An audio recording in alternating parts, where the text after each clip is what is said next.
detach or you just lift it up?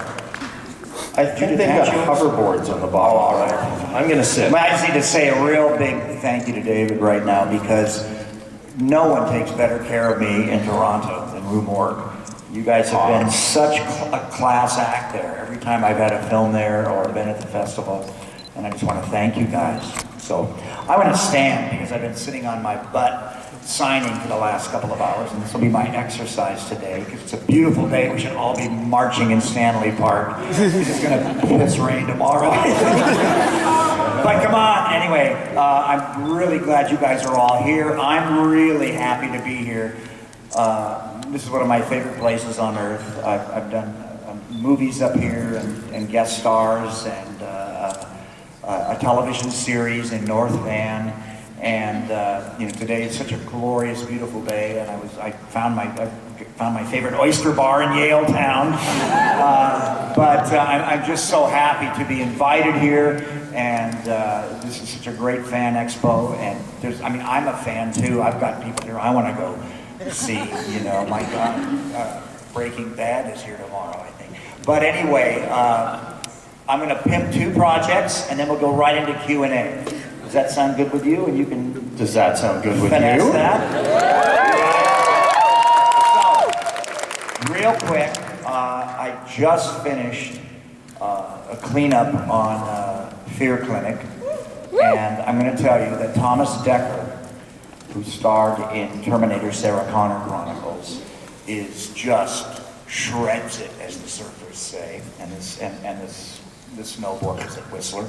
Shreds it, and goes full Columbine in Fear Clinic. He's wonderful, and he's moving up here, and he's second now to do a new series with Rainn Wilson from The Office, and he's ecstatic about coming back up here.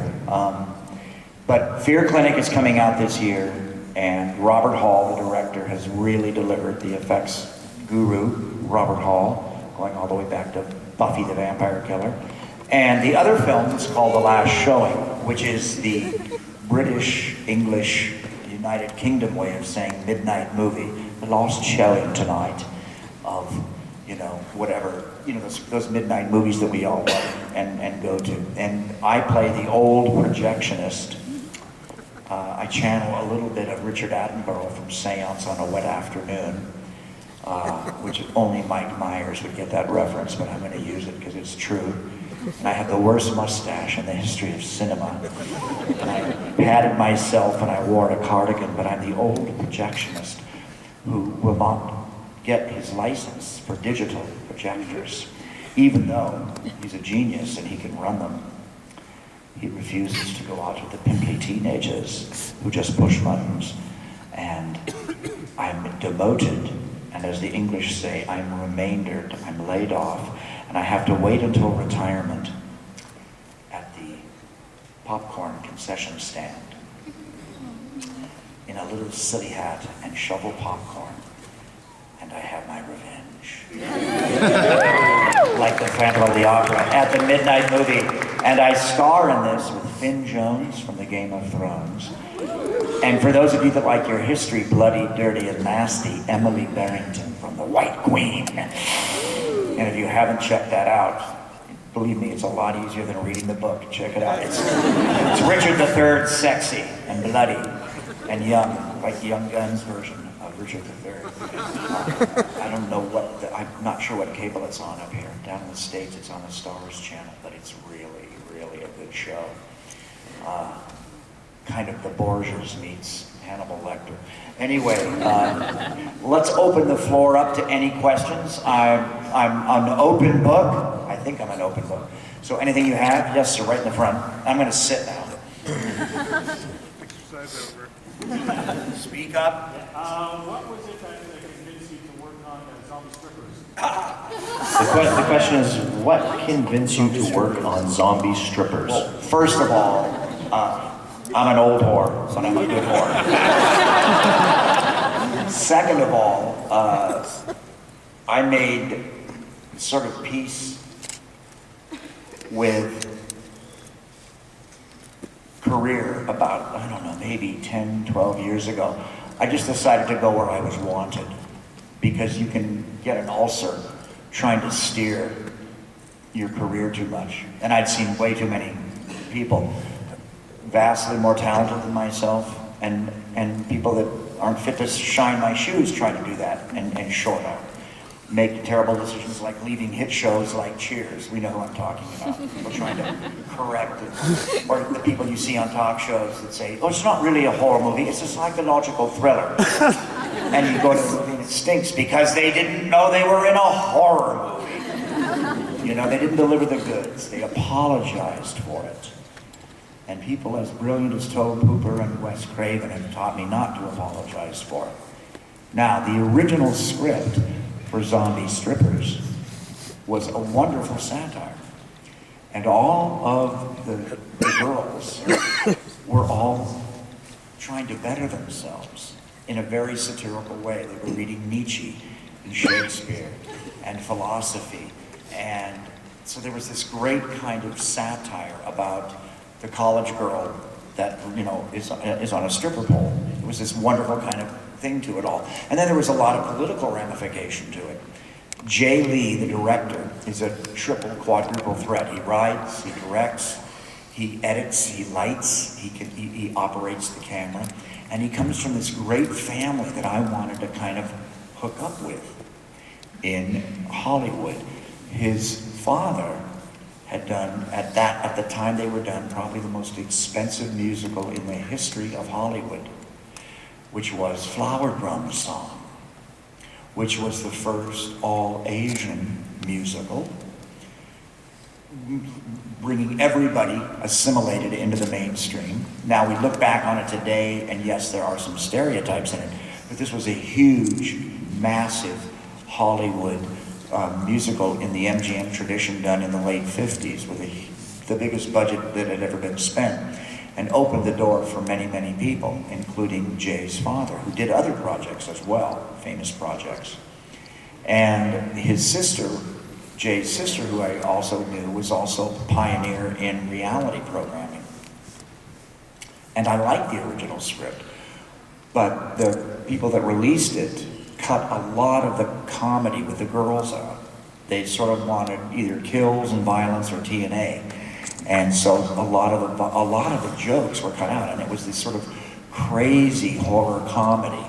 And that's why I signed on to do it. They kind of made me almost serious, and I had a bunch of funny things. I was like OCD, and they kind of cut that out. There was a bunch of stuff in it that just went away. There was a great riff on kind of a Mexican-American reversal of stereotypes. And they cut a lot of that out, though. I mean, we really pushed the edges with that. And he's wonderful, you know, a terrific comedian and DJ in LA. He didn't have to do that role. Nobody held a gun to his head. He knew that that's what was on the page, but it's what remains, you know, when they edit it, that's left. So I was a little less than pleased with the release cut on that film. But if you handed me the script they handed me back then, today I'd do it again, yeah, in a minute. And the girls worked real hard on that movie because they were in a constant state, just in terms of technical work on a horror film. They were on a constant state of, you know, the zombies are always, you know, sort of decomposing. So there was this really insane continuity that they had to deal with in terms of effects and makeup. And all of them, Jenna Jameson, all of them, you know, really had to deal with it constantly being poked and prodded.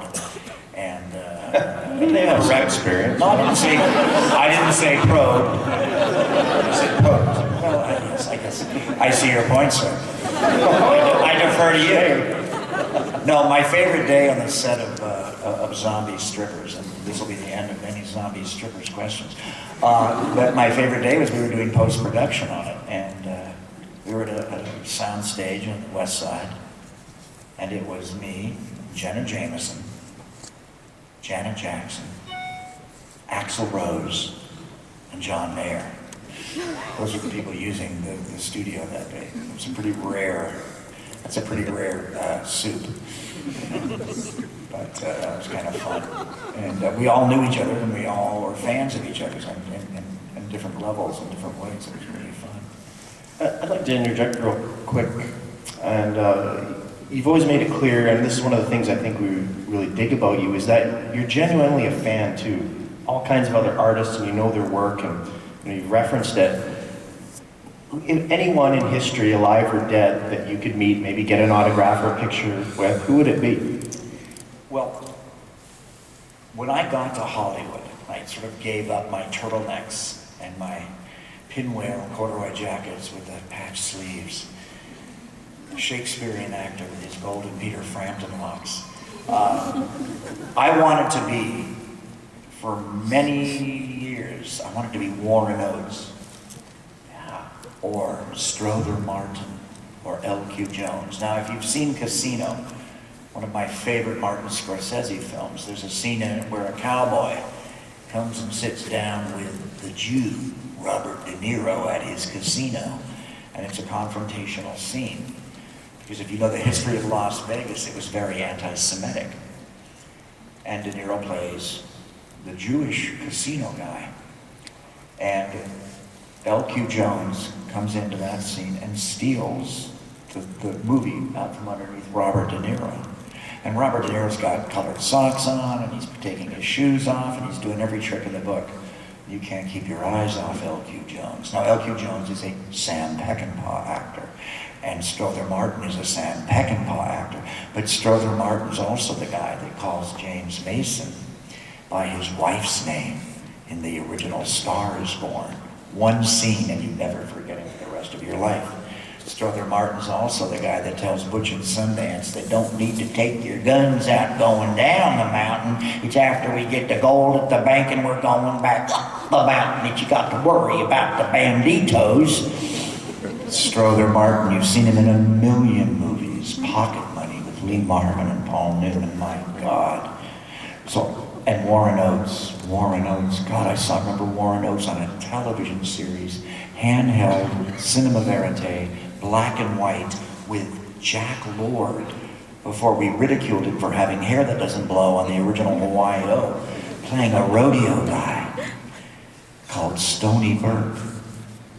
And Warren Oates was phenomenal. It was like he came through the TV screen, and every week they were shooting on location in a different part of the American Southwest. These are all things lost to the age of kinescope and lost to trivia. But Warren Oates, that's who I wanted to be. So I would love to have lunch with any of those guys and have them tell me stories about working with James Mason and Judy Garland and Sam Peckinpah and all those guys, because they're all so terrific. So those would be just, and I'm just giving that's my little shout out to character actors. And those of you that follow my tweets know that I've decided not to be snarky. And I try not to be too much of a snark, and that my tweets are all about character actors that we love that pass, rest in peace, and character actors that are just undiscovered, new actors that you guys haven't embraced yet, that I discovered on great new cable shows before they become, the sort of soup du jour. And so that's kind of my shout out to these guys. That's why I wanted to make that that answer specific to your question about those guys. Because it's kind of easy to say, I'd like that, Bob Dylan or, James Dean or Albert Einstein, but guys like that are kind of under the radar a little bit, and you could, I know how much work they've done, and you could be out to dinner or lunch with them and really ask them a lot of questions. It might be fun also to be if you could do a lunch with Gene Hackman, Robert Duvall, and Dustin Hoffman together, because they were all roommates and starving actors together in New York, and really get them to tell you about what and who they were watching and listening to back then that made them become who they became. What little off-Broadway shows that they saw that we know nothing about. People used to put down Leonard Nimoy a little bit, and they used to put down Jennifer Jason Leigh's father a little bit when he did Combat, and Dr. Spock you know, a little bit on the first television show. And I know, because I've done the play, that they did the original production of Jean Genet's Death Watch off Broadway. And that's like being more avant-garde than anything Madonna or Lady Gaga ever did, because they did it in the 1950s. They were doing this radical play off Broadway, and it was Vic Morrow and Leonard Nimoy, you know. And people think of these guys as just being like, well, some guy that got successful in, you know, late 50s, early 60s television. But no, these guys really paid their dues and really believed in what they do. There's a guy here sitting next to me today, John Delancey. And we all know John from everything we've seen in television, but I know how much theater John's done, you know, around this country, and what an amazing actor John is on stage. And that's just another side to people that we tend to forget. Okay, I'm done being serious. I want jokey questions. Turquoise hoodie. Thank you very much. Freddy versus Jason 2, how about it? Question is, Freddy versus Jason 2, how about it? Look, guys, I was in North Van, and my genitals went up inside me to leave on the first one, working in that goddamn Crystal Lake up there. No, first of all, I'm getting long in the tooth now. It's real hard for me to do stunts more than one time now. Second of all, as I've said before, and I'll repeat, Michael Bay, Platinum Dunes, that's his company, via Time Warner, who bought out New Line Cinema. They own the rights now to all of the acquisitions of New Line Cinema, to Friday the 13th, Nightmare on Elm Street, and Texas Chainsaw Massacre. And they're rebooting those franchises. And they need new actors, because if they're going to do a half dozen of them, or they're going to do 3 or 4 of them, by the time they get to 3 or 4, they want to have the same actor in it, and I would be too old for it. The other thing is, you have to understand, you guys, because they want to reboot the franchise, they're not making any more sequels. They're not making a prequel. Actors do sequels and prequels. We don't do remakes. Think about that for a second. Actors don't remake a hit movie. They'll do Lethal Weapon 11. They're not gonna, but you're never going to see Mel Gibson and Danny Glover in Lethal Weapon 1 again. You see what I mean? Which is why I wouldn't do Nightmare. I did Nightmare on Elm Street Part 1. A lot of you saw it. A kid named Johnny Depp was in it. Why would I do that again? You know, now, if you did, I don't know, if you did a prequel, you know, Freddy Krueger, The First Kill, starring Robert Englund as Fred Krueger, ending with me being torched alive or something, yeah, that's a little interesting. I could maybe pull that off. I'd lose a couple of pounds and dye my hair red. It might work. But, you know, I don't know. I mean, we did Freddy versus Jason. I don't know if I want to throw down with Michael Myers, and I'm damn sure I'm going to wrestle Chucky.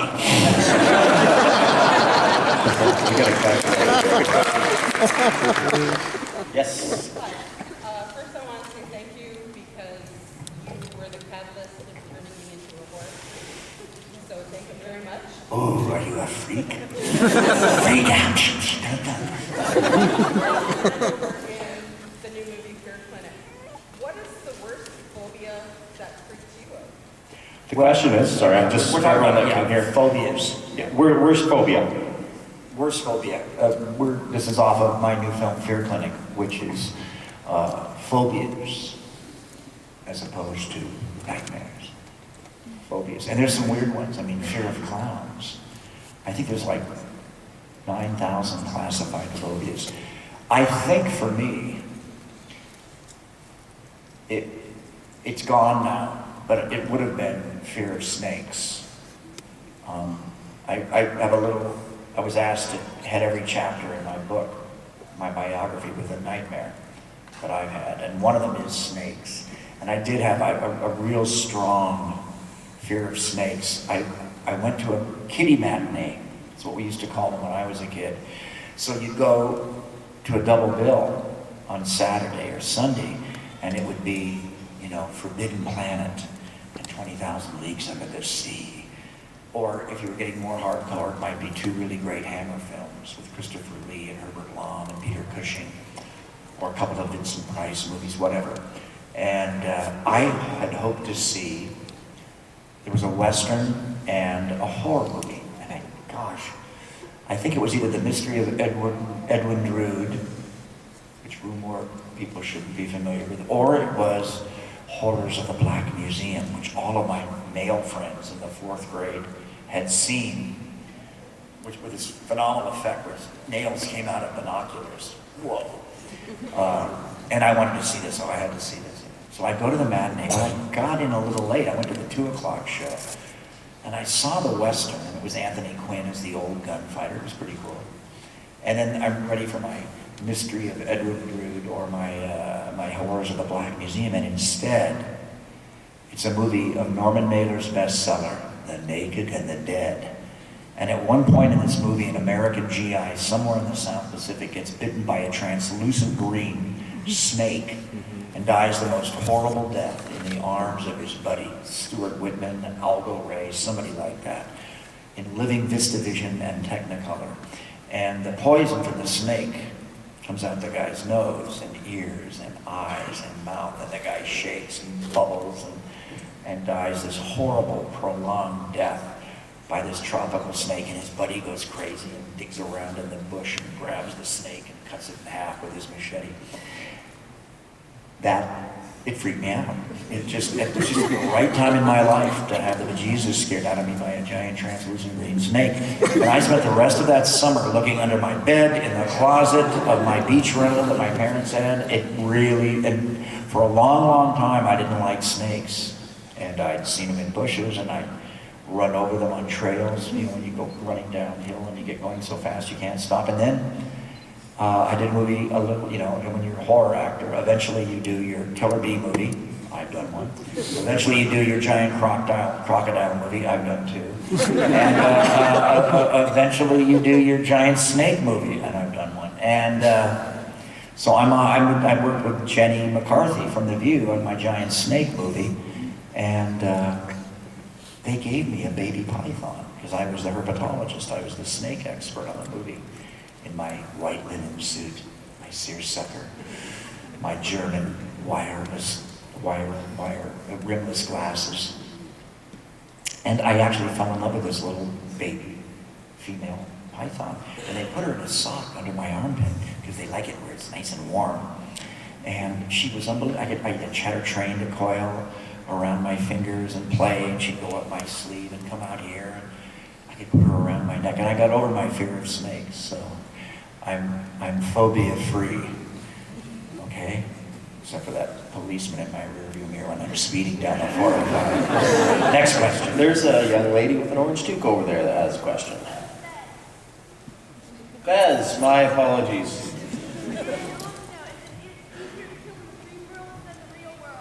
Okay. Did you say, is it easier to kill, did you mean Freddy in the dream world or the real world? To kill Freddy or for Freddy to kill? For Freddy to kill. After all those movies, that's the only place Freddy can get to you. But it's, the movies are about a lot more than that. They're about myth and rumor and legend and gossip and whispers. Who was this man that our parents, through vigilante justice, removed from our suburban perfection, and do two wrongs make a right? So Freddy, the myth, you understand that the kids don't see Freddy first. They're at a slumber party, or they're smoking a joint, or they're sitting around a campfire at Kitsilano, and they're telling the story about the man that used to live, the man that tormented the girl on Elm Street in West Vancouver. I heard about this man, and he had this old red and green sweater, and I think he was a janitor in the high school. I can't remember, but I heard his story. I heard my parents drinking martinis and talking. So the kids use they invest this scary legend, this myth with their own imagination. And that's who Freddy is. So Freddy's really, what's the old expression? There's nothing dirtier than the brain, nothing more evil than the brain. Freddy's just infecting that part, that susceptible part of the brain and the imagination that can frighten you to death. And if you know the source material on Nightmare on Elm Street, one of the source materials was a series of articles in the LA Times that told about Cambodian refugees from our misadventure in Vietnam who were rehabilitated and immigrated to America. And they were, many of them were adopted by communities in the Midwest, treated well. Some of them by religious groups. I know that the Baptists took responsibility for many of the Vietnamese immigrants, the Cambodian immigrants. But they had come from the hell of the Khmer Rouge. They had come from Pol Pot. They had come from a hot, green, lush, fecund, humid jungle. They had come from their own cultural practices. And many of them dealt with the nightmare and the bad dream as a source of art. And these people were able to wake themselves up from a bad dream or a nightmare and write song lyrics or a short story or a poem or a song from this experience. And they would purge the bad dream or the nightmare from their psyche, from their subconscious. But they were so disoriented, living in Manitoba, Alberta-like, Saskatchewan-like Kansas, which is flat plains, much like parts of Canada, wheat fields, cornfields, hot, bakey, flat.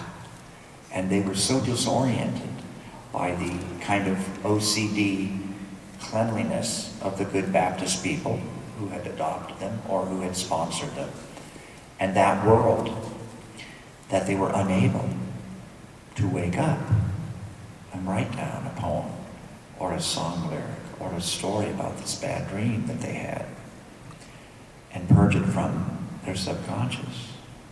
And they were dying in their sleep, dying in their sleep. And this was the source material that Wes Craven read that influenced, Nightmare on Elm Street.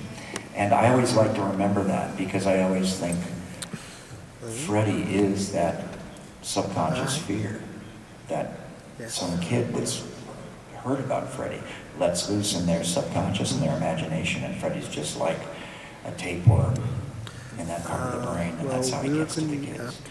But yeah, Freddy doesn't kill in reality. Freddy always kills in the dreams. Otherwise, you just have to text me and I'll let you know. There's an important part too to that question, in that Freddy stands out completely from the other slashers as a quote-unquote boogeyman because he talks, he has a personality.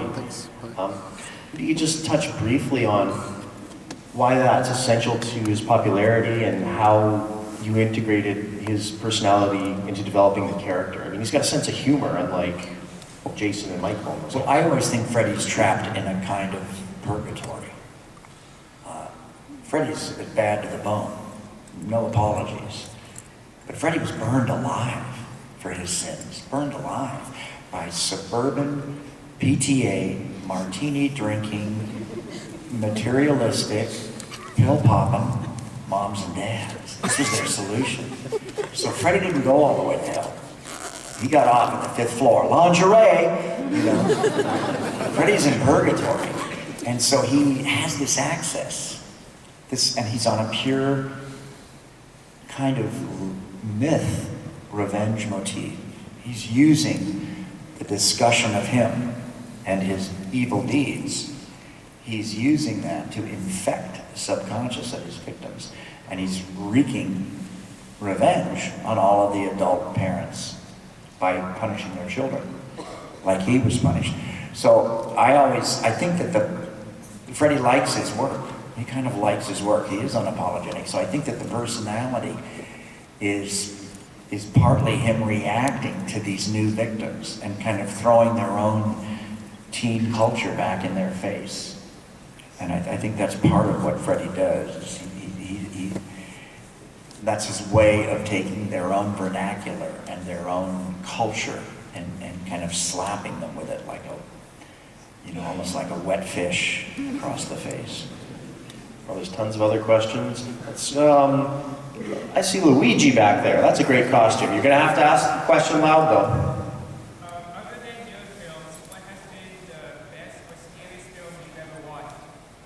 Outside of your own body of work, what is the scariest film you've ever watched? I'm possibly the new spokesman for Chiller Channel, and I just had to give them my top 13. And it's constantly evolving and changing. Movies that disturb me, movies that frighten me. Gosh, as recently, I'm trying to think of something very recent. Well, I always say, I had seen The Innocents many times, the 1961 film starring Deborah Carr, based on Henry James' Turn of the Screw. Who's seen that? Put your hands On up. television. I'd seen it on television, and never with flat screen. This is before flat screens. I was in New Zealand, and I saw it on a big screen, and it really worked on me. It's really creepy, because it's not just one of the best shot black and white movies, not one of the best children's performance movies ever made, but there's a really rich, buried soundtrack. So when you hear, there's a shot of Deborah Carr as the nanny, the governess, going up on the roof, because she hears the children playing up there, and she bursts out onto the roof of the mansion, of the estate, very Downton Abbey, and she's on the roof, and it's just and it's quiet. You don't hear anything, then you hear some wind. And then all of a sudden it's the old shock cut that we've become accustomed to, only this is the first time I remember it. Birds! Birds flying. Wings flap. Birds flying. And then I'm, okay, I'm not gonna wear those underwear again. And then as their wings flap into the wind, you hear the children's voices buried about 3 tracks down in the soundtrack going, don't touch me, please don't touch me, please don't do that. Oh God, oh my God, oh my. You hear the voices. And it's like on the big screen with good speakers, it's a whole other value that you never hear on television. Not because it's censored, just because it doesn't play unless it's multi-track. So The Innocents, great film. The Lucky McGee film is called May, and while I'm bringing up May, great little film, surprised me, and that ending just rocked my world. And you get Anna Faris as a hot, sexy lesbian too, playing straight, by the way, not doing comedy relief. But also Lucky McGee has a strange little film that he got in trouble with at Sundance a couple of years ago called The Woman. Very strange and wonderful and creepy and great, and really puts you through the ringer. Not a horror film.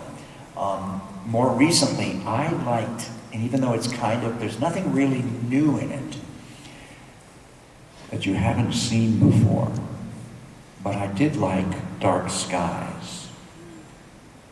I think this girl, what's the girl, the actress that played Felicity? Carrie Russell? She's doing this great show called The Americans now, which is just a great, sophisticated, multi-level thing about lying and spying, and it's got some great 80s stuff in it too. For some reason, I never knew she had the chops she has. She's really turning out some interesting work, but both she and the guy that played her husband in that, I thought did some really good work and really sucked me into that story. I just flopped it on cable one night and liked it. Scary's hard for me. I mean, I love stuff that formed me, and little Robbie Englund, who is also a fanboy, before I became snobby, Robert Englund. And films like, there's sequences, even though it's a Disney movie, it's great acting. For God's sakes, Peter Lorre and James Mason and Kirk Douglas, but talk about bang for the buck effects for the time. When the giant squid is throwing the sailors down into the Nautilus, and they have the sucker marks on them. This is what Disney used to be like before it became all cartoons 24/7. And even Old Yeller, is sad and works in terms of a quality level. But those movies were seminal for me. There's even some scary stuff in Forbidden Planet when the monster from the Id is trying to break into the home, and the walls have come down, and you see the claw marks on the I guess they're like whatever the steel equivalent is on that planet that they're using. Those were moments as a child that really got to me. Bride of Frankenstein, the rhythms, the Dutch angles, the German expressionism, and that I realized as a child that I was susceptible to James Whale and to Fritz Lang and some of the great directors just in their use of the German expressionism of shadows and everything, because that worked on my subconscious as a kid. The Exorcist freaked me out the first time. I saw it opening day in LA. I saw it opening day. We didn't know anything about it. I didn't read the book. I just stood in line in the rain and went in. Grown men ran out of that movie. Grown men ran out of that movie. Men that had stood in line for 2.5 hours in the rain ran out of that movie. Stuff worked. Stuff worked in that. There's lots of good stuff. I mean, even some of the paranormal movies, some of the gimmick movies, there's stuff in that, there's sequences in that. It's very long. It's very disturbing. It's very repetitive.